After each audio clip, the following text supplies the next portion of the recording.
बोलो श्री गुरु महाराज की जय। बोलो वृंदावन बिहारी लाल की जय। बोलो ब्रह्मपुरी निवासी भगवान की जय। बोलो परम पूजनीय श्री संत उपरामानंद महाराज की जय। बोलो वृंदावन बिहारी लाल की जय। गुरु चरणों में हम सभी आए अपने भाग्य का उदय करने के लिए। वही घड़ी सुलखनी यदि शो दे डाली है, वही घड़ी वही समय हमारा साथ लग जाएगा। नहीं तो सुबह होती है, शाम होती है, यूं ही जिंदगी तमाम होती है। अरे घड़ी तो वही अच्छी जो सतगुरु दीनदयाल के नाम होती है, प्रभु के नाम होती है। आज देखिए कितना शुभ अवसर है, एकादशी का दिन।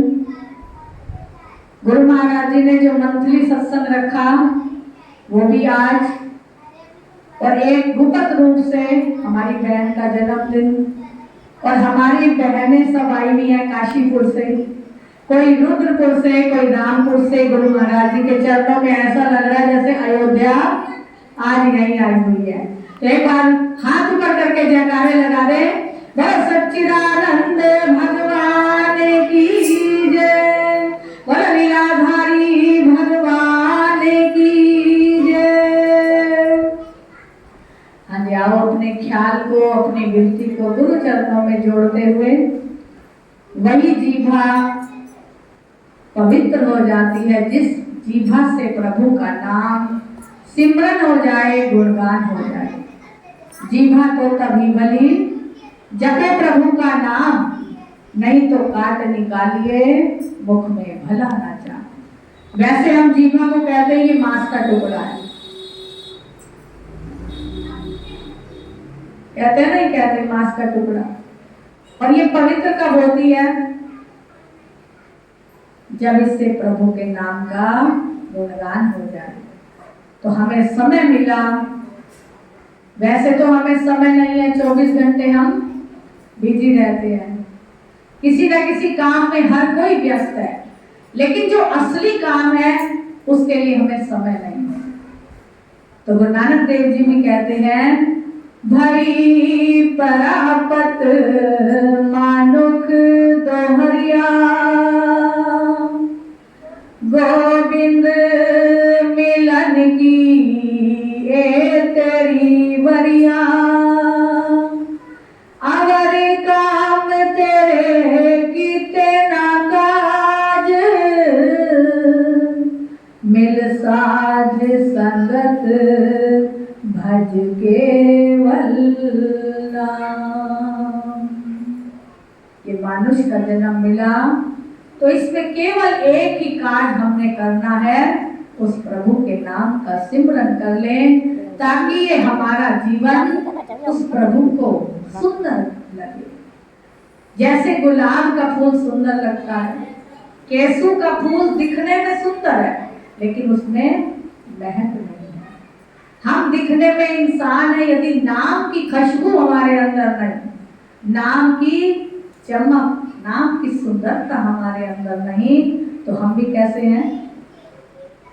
केसू के फूल की तरह। यदि उसके नाम की सुगंध हमारे अंदर आ जाएगी, महक आ जाएगी, सुंदरता के साथ साथ ये जीवन उसके नाम पर बलिदान हो जाएगा, तो ये जीवन सार्थक हो जाएगा। तो आओ अपनी वृत्ति को, ख्याल को प्रभु चरणों में जोड़ते हुए, गुरुदेव जी का शुक्राना करते हुए सभी ने अपनी जीभा को पवित्र करना है, और ध्यान केवल गुरु महाराज जी के चरणों में हो, प्रभु के चरणों में। इधर उधर से सभी ध्यान को हटाकर उनके नाम का एक बार सिमरन करें, उनके नाम का गुणगान करें। सतगुरु देवाय नमः, श्री सतगुरु देवाय नमः, श्री सतगुरु देवाय नमः।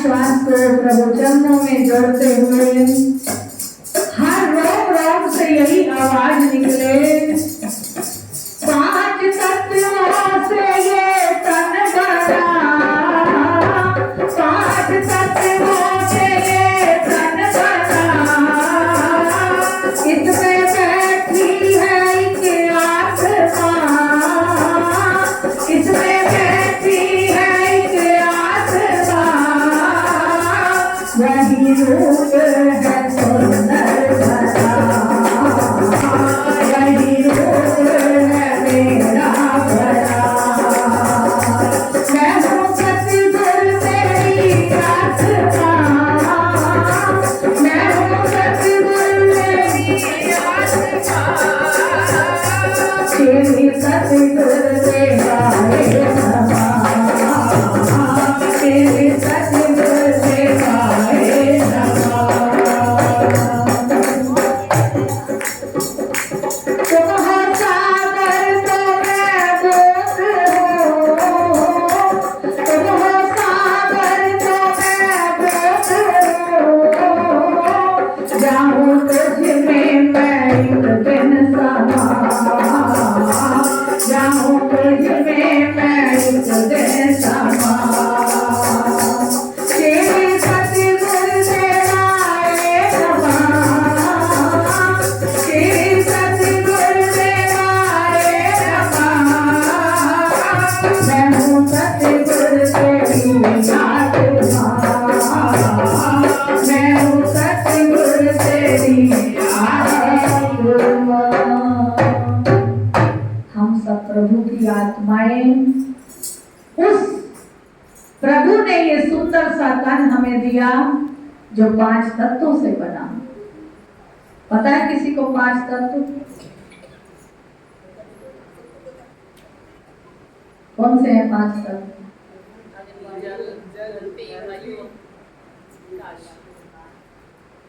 जो सत्संग सुनते हैं ध्यान से, उन्हें ये याद होता है कि सत्संग में क्या बतलाया गया। जब भी हम कहीं सत्संग में जाएं, हर शब्द को ध्यान से श्रवण करें। पहला होता है श्रवण, दूसरा होता है मनन, सुनकर उसे मन पर याद करें, और तीसरा होता है जो उस पर हम अमल करते हैं। श्रवण, मनन और निध्यासन। जिसने अपने अंदर उस निधि को, खजाने को आसन दे दिया, निध्यासन कर लिया, वो कभी भी सत्संग नहीं भूलेगा।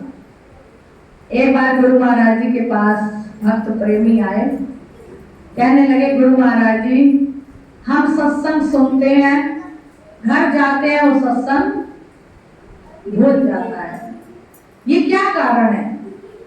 तो गुरु महाराज जी अपनी मौज में बैठे हुए फरमाया कि यदि हम रोज सत्संग भूल लेना तो हम कहेंगे सत्संग तो हमें याद है, क्या करना है सत्संग में जाकर, सत्संग तो उस दिन हुआ था, हमें वो याद है। एक कारण है कि दूसरा हमारे अंदर अभिमान आ जाएगा कि मैं तो इतना सत्संग याद करता हूं, मेरे अंदर ये भी गुण आ गया, मेरे अंदर वो भी गुण आ गया, मैंने इतना ज्ञान पा लिया। और तीसरा, यदि हम सत्संग नहीं भूलेंगे तो हम दरबार में नहीं आएंगे, दरबार में नहीं आएंगे तो अपने जीवन को सफल नहीं बना पाएंगे, अभिमान के अंदर ये जीवन छूट जाएगा। तो इसीलिए गुरु महाराज ने बड़े सुंदर शब्दों में कहा कि फिर तुम कहोगे कि ये तो कल ही गुरु महाराज जी ने सत्संग किया, ये तो मुझे आता है। तो गुरु महाराज ने बड़े ही सुंदर वचनों में फरमाया कि जब हम सत्संग में आते हैं तो हमारे मन की मैल धुल जाती है। जैसे हम रात को सोते हैं, दिन में जाग कर स्नान करते हैं? नहीं करते। जब रात को सोते हैं तो कहते सुबह उठ के स्नान करो, सबका नियम है। इसी तरह जब ये मन विकारों में चला जाता है आशा तृष्णा में, काम क्रोध में, लोभ में, अहंकार में, शब्द स्पर्श रूप रस गंध, ये 5 तत्व 25 प्रकृतियों का बना हुआ शरीर उसमें मलिन हो जाता है। इस मन पर मैल आ जाती है। क्रोध आ गया तो इस पर क्रोध की मैल चढ़ गई। दूसरे के अंदर ईर्ष्या होने लगी, द्वेष होने लगा क्रोध से। ये शांत कब होगा? जब हमें सत्संग मिल जाएगा, पूर्ण सतगुरु की शरण मिल जाएगी। कैसे पूर्ण सतगुरु पाऊं, कैसे पूर्ण सतगुरु पाऊं। ये मन मेला बड़ा ही पतित है, ये मन मेला बड़ा ही पतित है। कैसे सामने जाऊं रे मन, कैसे सतगुरु पाऊं। पूर्ण समर्थ सतगुरु मेरा, पूर्ण सतगुरु समर्थ मेरा। पतित जीव में अवगुण हारा, पतित जीव में अवगुण हारा। कैसे मिल मैं पाऊं रे मन, कैसे सतगुरु पाऊं रे मन, कैसे प्रभु को पाऊं।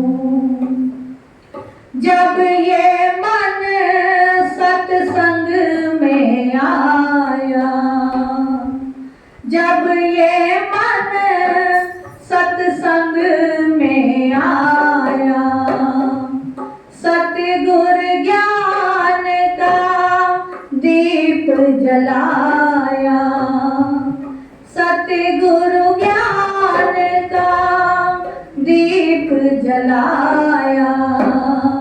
तब अंधकार मिटाया रे मन, कैसे सतगुरु पाऊं रे मन, पूर्ण गुरु को पाऊं रे मन, कैसे प्रभु को पाऊं। ये मन कभी क्रोध में भर गया, कभी ईर्ष्या द्वेष में भर गया। ये मन जब पूर्ण सतगुरु के आगे आ जाता है, हम सब जीव आए दरबार में, उसकी कृपा बिना कोई आ नहीं सकता और उसकी मौज बिना पत्ता कोई हिला नहीं सकता। जब ये मन पूर्ण सतगुरु के आगे झुक जाएगा। मन बड़ा चंचल है, इस मन को कौन सीधा करता है? कौन इसकी चंचलता को रोक सकता है? वो पूर्ण सतगुरु है। जब ये मन बार बार नम्रता में आएगा, जब इस मन के आगे गुरु का ज्ञान आ जाएगा, गुरु का प्रेम आ जाएगा, गुरु के प्रति समर्पण आ जाएगा, ये मन यदि संवर गया सतगुरु की शरण में आकर, फिर ये सुधर भी जाएगा। पहले कहाँ लाना पड़ेगा? पहले इसको गुरु के आगे। ये मन झुकता नहीं है, क्योंकि मन साढ़े आखे नहीं लगता, असी मन देना आखे लगी। जब इसे पूर्ण सतगुरु का ज्ञान मिला, जैसे हम गंगा में स्नान करते हैं तो तन पवित्र हो जाता है, कहते हैं ये तन पवित्र हो गया। जब ये मन सत्संग में स्नान करता है, पूर्ण सतगुरु के दर्शन कर लेता है, तो ये मन पवित्र हो जाता है। मन धीरे धीरे जब सत्संग को सुनने लगता है, बच्चा भी जब पहले शुरू में जाता है, छोटा होता है, आनाकानी करता है, रोता है, मैं स्कूल नहीं जाऊंगा, लेकिन माता पिता कहते हैं तुम्हें स्कूल जाना है, कभी उसे टॉफी देंगे, चॉकलेट देंगे कि जाओ और अपने जीवन को बनाओ। जब हम भी पूर्ण सतगुरु की शरण में आकर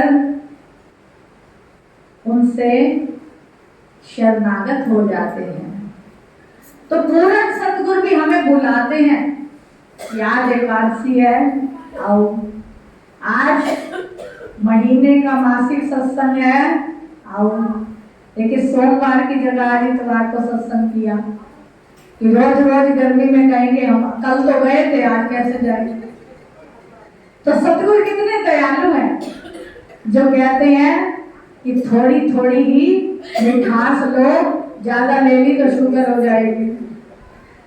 तो गुरु महाराज जी भी हम पर दया करते हैं। तो जब हम किसी न किसी बहाने से सत्संग से जुड़ते चले जाएंगे, ये मन निर्मल होता चला जाएगा। एक ऐसी अवस्था मन पर आएगी जब सब इच्छाओं से मन दूर हो जाएगा। गीता में भी भगवान कृष्ण ने यही समझाया कि 3 तरह के लोग होते हैं। आज एकादशी किस किस ने रखी? सभी ने रखी। एकादशी का अर्थ क्या है? 11 है ना, और 5 हमारी कर्म इंद्रियां, 5 हमारी ज्ञान इंद्रियां और 11वां मन। जब गुरु चरणों में लीन हो जाए तो समझो उस दिन एकादशी है। ये तो हमने शरीर से एकादशी रखी। जब मन एकादशी रखेगा कि मन तो झुक जा गुरु चरना दे विच, तेरा बेड़ा पार होएगा। ना जा तू 184 विच, झुक जा तू गुरु चरना विच, बेड़ा तेरा पार होएगा। इस मन को बार बार मांझते रहिए। पहले माताएं पीतल के बर्तन को, तांबे को रगड़ती रहती थी तो वो चमक जाता था। ये मन भी हमारा जन्म जन्मांतरों से मैला पड़ा है। इस पर कोई विकार आ गए, कई तृष्णाएं आ गई, कई इच्छाएं उत्पन्न हो गई, तो ये मन मैला हो गया। मन को साफ करता है सत्संग, ज्ञान का साबुन। जब इस पर सत्संग रूपी ज्ञान का साबुन लगेगा तो ये मन क्या हो जाएगा? निर्मल। तो भगवान कृष्ण ने भी गीता में समझाया कि जो मन है यही हमें बार बार जन्म देता है, और जब जीव संसार में आता है तो उसके अंदर 3 गुण होते हैं। पता है कौन से गुण है? हाँ, तभी कहते हर ग्रंथ का अध्ययन करो। गीता में 11वें अध्याय में बताया गया कि सतोगुण, रजोगुण और तमोगुण की वृत्तियां जीव के अंदर सबके रहती हैं। किसी के अंदर सतोगुण ज्यादा आ गया, किसी के अंदर तमोगुण आ गया, और किसी के अंदर रजोगुण आ गया। रजोगुण की वृत्तियां हम सबके अंदर ज्यादा है। रजोगुण का क्या स्वभाव है? कि वो इच्छाएं उत्पन्न करता है, और सतोगुण का स्वभाव है कि वो एक निरिच्छित हो जाता है। सतोगुण तो सत्य का गुण ही उत्पन्न कर रहा है कि मेरा जो धर्म है मानुष जन्म का, मैंने उसमें आकर प्रभु का सिमरन करना है, और सिमरन से ये मन सात्विक हो जाता है। जब हम श्वास श्वास के अंदर सिमरन करेंगे तो हमारे अंदर सात्विक गुण आते चले जाएंगे। जब क्रोध आए, लोभ आए, मोह आए, तो मन को सिमरन में जोड़ दें कि प्रभु ने जो भी दिया उसका शुक्राना है। मुझे ये जन्म सात्विक बनने के लिए मिला है, ये जीवन मुझे सिमरन करने के लिए मिला है। रोज के मेरे श्वास 24,000 है, इनका खर्चा है। यदि इसमें 1-2 घंटे 1-2 हजार भी सिमरन नहीं हुआ श्वासों का, तो ये मन क्या बन जाएगा? रजोगुण और तमोगुण। इसीलिए गुरु महाराज जी ने हमें गुरु मंत्र दिया। गुरु मंत्र किस किस के पास है? सबके पास। जिसके पास नहीं है उसे अवश्य लेना चाहिए, क्योंकि गुरु बिन ज्ञान दी अख न खुले और गुरु बिन जीवन खाक में रुले। गुरु के बिना ये जीवन हमारा मिट्टी में मिल जाता है। 1,84 योनि के बाद ये नर्तन मिला, फिर भी हमने यो ही गवा दिया। ऐश कर दुनिया में गाफिल, जिंदगानी है कहाँ? जिंदगानी है नहीं तो फिर जवानी है कहाँ? हम कहते हैं कि नहीं नहीं, हमें साधन मिले, गाड़ी मिल जाए, बंगले मिल जाए, ऐशो इशरत के सुख साधन मिले तो ये जीवन तब सफल है। नहीं, जीवन हमारा तब सफल है जब उस प्रभु के प्रेम में खो जाए, उसके प्रेम के अंदर अश्रु की धारा बहने लगे, संसार में पता ही ना चले कि क्या हो रहा है, बस तू होवे एक मैं होवा। फिर बन जाती है गलशामा, एक तू होवे एक मैं होवा। जब ये मन प्रेम आतुर हो जाए, उस प्रभु के चरणों में प्रेम अश्रुओं से मन ये झुक जाए। साधो बड़ी है प्रेम सगाई, साधो बड़ी है प्रेम सगाई, प्रीतम मिलाने की अवधि आई, प्रीतम मिलाने की अवधि आई, साधो बड़ी है प्रेम सगाई, साधो बड़ी है प्रेम सगाई। प्रेम सगाई कब होगी? जब ये रोम रोम पुलकित हो जाएगा, उस प्रभु के आगे नतमस्तक मन हो जाएगा। शरीर तो हो जाता है, जब ये मन नतमस्तक हो जाए कि हे प्रभु अब मैं तेरा और तू मेरा, सब इच्छाएं संसार की छूट जाए, मन सात्विक बन जाए, तो उस समय समझिए कि सात्विक गुण हमारे अंदर आ गया। राजसी गुण क्या है? राजसी गुण है कि मेरे अंदर सुंदरता होनी चाहिए, मेरे अंदर हर चीज, हर पदार्थ ये भी स्वाद बने, वो भी मैं खाऊं, हर मेरे सुख के साधन होने चाहिए। ये मन हर समय संकल्प विकल्पों में पड़ा रहे, ये करना है, वो करना है, ऐश इशरत, गाड़ी बंगले होने चाहिए, सुख के साधन होने चाहिए। वो कौन है? वो रजोगुण है। जब ऐसे मन के अंदर संकल्प आए तो समझो कि हम रजोगुण में फंसते चले जा रहे हैं। प्रार्थना करें उस प्रभु से कि हे प्रभु अब करुणा निधान करुणा करो, अब करुणा निधान करुणा करो, जीवन कष्टी डूब ना जाए, जीवन कष्टी डूब न जाए, मेरे मल्ला बनो करुणा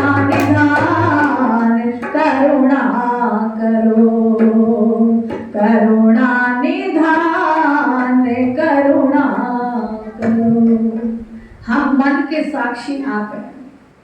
जब ये मन कहे कि मुझे ये इच्छा होनी चाहिए। एक बार गुरु महाराज जी ने सुनाया, बड़ी ज्ञानवर्धक कथा है। एक साधु थे, जंगल में रहते थे कुटिया बनाकर। मन के अंदर आया कि आज मैंने हलवा खाना है। ये मन है ना रजोगुण, तो कोई ना कोई विकल्प संकल्प उठाता है। अब हलवा खाना है, हलवे के लिए ना तो अग्नि, ना कढ़ाई, ना घी, तो कैसे बनेगा। चल दिए बाहर घूमने के लिए। देखते हैं हलवाई की दुकान पर क्या हो रहा है, गरम गरम गाजर का हलवा बन रहा है। ये मन और रजोगुणी में आया कि अब तो हलवा खाना ही खाना है। उसके लिए क्या प्रयत्न किया, धन पास है नहीं। आप जंगल में गए, बड़े पुरानी बात है। वहां क्या किया, जंगल में लकड़ियों को काटा, गट्ठा बनाया, बांधा उसे, और उसको ले गए बाजार में, उसको बेचा। वहां जो पैसे मिले, गाजर का हलवा लेने पहुंच गए। गाजर का हलवा तो ले लिया। अब ये जो भक्ति करता है मन, तब शुभ होता है, और जब ये रजोगुणी में आता है तो अशुभ हो जाता है, विकारी हो जाता है। ये जीभा के स्वाद के अंदर साधु ने अपनी साधना भी बेकार करनी चाहिए। अब ये मन करवा रहा है, साधु नहीं कर रहे। ये मन कह रहा है कि मुझे हलवा चाहिए। जीभा ने स्वाद के कारण लकड़ियां कटवाई, किससे, शरीर से, और वहां जाकर खड़े हो गए। हलवा लिया, कुटिया में आए। अब कहने लगे, क्योंकि जो भक्ति करता है उसके अंदर प्रेरणा हो जाती है कि मैं ये काम गलत कर रहा हूं या सही कर रहा हूं। जो संसारी जीव होगा वो एक बार भूल भी जाए, लेकिन साधक के अंदर ये प्रश्न उठता है कि मैं क्या कर रहा हूं। मेरी भक्ति का काम है, मैं काम विकारों का काम कर रहा हूं। अब साधु जी भी जब आए अपनी कुटिया के अंदर, तो कहते हैं, मन तूने आज मुझे सिमरन से छुड़ाकर इतना ही मेहनत भी करवाई, परिश्रम करवाया, किसके लिए, इस जीभा के स्वाद के लिए। जीभा का स्वाद गले तक है और नीचे विष्टा है। तूने इतना बड़ा कर्म कराया, उस गाजर के हलवे को बाहर नाली में डाल दिया। जो हाथ कर्मों ने करा, वो कर्म से हलवा नाली में डल गया। ले तो लिया, लेकिन अब ज्ञान हो गया गुरु का। अब जब मन को कह रहे हैं कि तूने क्यों कर्म किया जीभा के लिए, मुझसे इतना पाप कराया, उठे और उस जीभा को काट दिया। साधु सो जो सध गया। उनको अपने मन की विकार नजर आ गया कि ये मन इतना रजोगुण में चला गया। आज गया है तो कल कुछ और मांगेगा, परसों कुछ और मांगेगा। ये मन भक्ति नहीं करने देगा।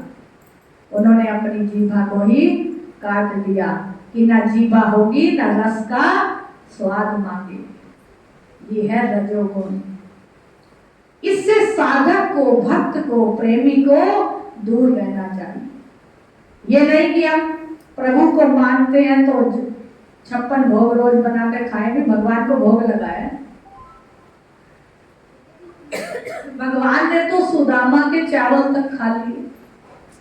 उसमें ना नमक था, ना मिर्च थी, ना मीठा था। उसमें क्या था, प्रेम था, समर्पण था, बलिदान था।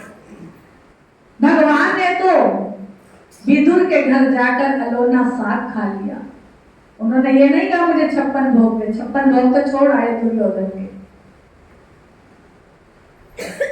एक मन है तमोगुण, वो हमें आलस में, निंद्रा में, विकारों में डाल देता है। जब ये मन तमोगुणी बने उस समय इस पर लगा दी जाए कि ये मन मानुष जन्म में नहीं है। तूने 84 के चक्कर को काटा, धर्म के दुख को सहा, लेकिन फिर भी तू आलसी बना सो रहा है। भजन को कह नानक इस मन को बार बार धिक्कार। संत सतगुरु हमें समझाते हैं गुरुदेव जी कि ये मन आलस करे कि सेवा तो नहीं करनी, कोई और कर लेगा, रोड में नहीं करनी है। इतने दरबार में सेवक है, सेवादार है, वैसे नहीं होती सेवा। हो जाए अभी थोड़ी देर और सो जाओ, अभी सूरज थोड़ी निकला है। जब भी देखा खाया पिया और सो गया, वैसे हम भगत हैं। हमारे जैसा कोई भक्त नहीं। हम कीर्तन भी करते हैं, सत्संग भी करते हैं, वृंदावन जाते हैं, मथुरा जाते हैं, वैष्णो माता जाते हैं। वो क्या है? ये मन तमोगुणी हो रहा है। जब देखा मन के अंदर आलस, निंद्रा, ईर्ष्या, द्वेष जागने लगे, अब तू तमोगुणी हो चुका है, तुझे प्रभु भी क्षमा नहीं करेगा। 1,84 के नरकों को भोगना पड़ेगा। यदि इस मन को देवता बनाना चाहे तो ये देवता भी बनेगा, और इस मन को दैत्य बनाना चाहे तो ये दैत्य भी बन जाएगा। इसीलिए गुरु महाराज जी समझाते हैं, हर समय सत्संग, सिमरन, भजन के अंदर अपने जीवन को लगाते चले। यदि किसी के जीवन को सुधार सकते हैं तो सुधार दे, उसे भक्ति में लगा दे। यदि किसी के जीवन को बिगाड़ने में लग गए तो ना खुदा ही मिला, ना वसाले सनम, ना इधर के रहे ना उधर के हम। कहाँ के हो जाएंगे? 84 में भटकते रहेंगे। इसलिए गुरु महाराज जी कहते हैं, उस प्रभु के आगे जितना भी हो सके अपने अवगुणों की क्षमा मांगे। जो भी कर्म करे पहले उसे विचार करें कि यदि हम ये कर्म कर रहे हैं, कहीं ये सतोगुण है या रजोगुण है, ये हमें तमोगुण तो नहीं सिखा रहा। और हर समय गुरु महाराज जी के, प्रभु के मिलने की आस बनी रहे कि हे मेरे प्रभु, हे मेरे परवरदिगार, आप इस मन रूपी आसन पर विराज जाइए। जब मन निर्मल हो जाएगा, जहां साफ जगह होती है हम भी वहीं बैठना पसंद करते हैं, या गंदी जगह पर। जहां गंदगी होगी वहां दूर हो जाएंगे, और जहां साफ होगा वहां दिल करेगा बैठने का। और वो जो प्रभु परमात्मा सारे जग के मालिक है, उन्हें क्या चाहिए? ये हृदय रूपी सिंहासन साफ चाहिए। दिल का हुजरा साफ कर जाना के आने के लिए, ख्याल गैरों का हटा उसको बिठाने के लिए। उस मालिक को बिठाना चाहते हैं तो दुनिया के ख्याल को हटाकर उस प्रभु के प्रेम में खो जाए। जो प्रभु के प्रेम में अश्रु बहा देता है, उसमें तन्मय से खो जाता है, प्रभु भी उसके सर पर हाथ रख देते हैं कि तू मेरा प्यारा है और मैं तेरा प्यारा। ऐसी परम पवित्र आत्माएं उस प्रभु को मिलने से आतुर होती हैं, और प्रभु भी मिलने को आतुर होते हैं। तो बड़े भावों से प्रभु को प्रार्थना करें, मन मेरा ऐसी सेज बन जाए, मेरा मन ऐसी सेज बन जाए, मेरा मन ऐसी सेज बन जाए, मेरा मन ऐसी सेज बन जाए।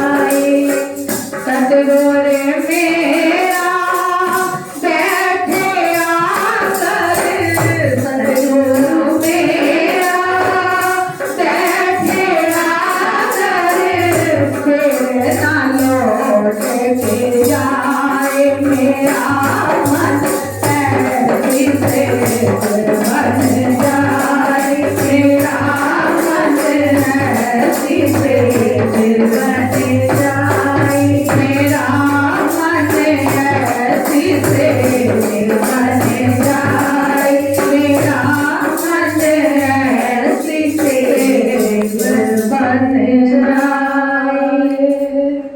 जिस दिन हमारा मन ऐसी सेज बन गया जहां प्रभु दौड़े दौड़े आएंगे, इस मन के अंदर उस प्रभु के प्रेम के सिवाय, भक्ति के सिवाय दूसरी कोई बात ही ना हो, तो तब प्रभु की कृपा हम पर अवतरित होगी। उस दिन समझिए कि आज प्रभु की कृपा हम पर शुरू हो गई। उस कृपा को अपनी झोली में डाल ले और अपने अंतर मन तक ले जाए, जिससे हमारे जीवन का कल्याण हो जाए। बोलो श्री गुरु महाराज की जय। बोलो साचे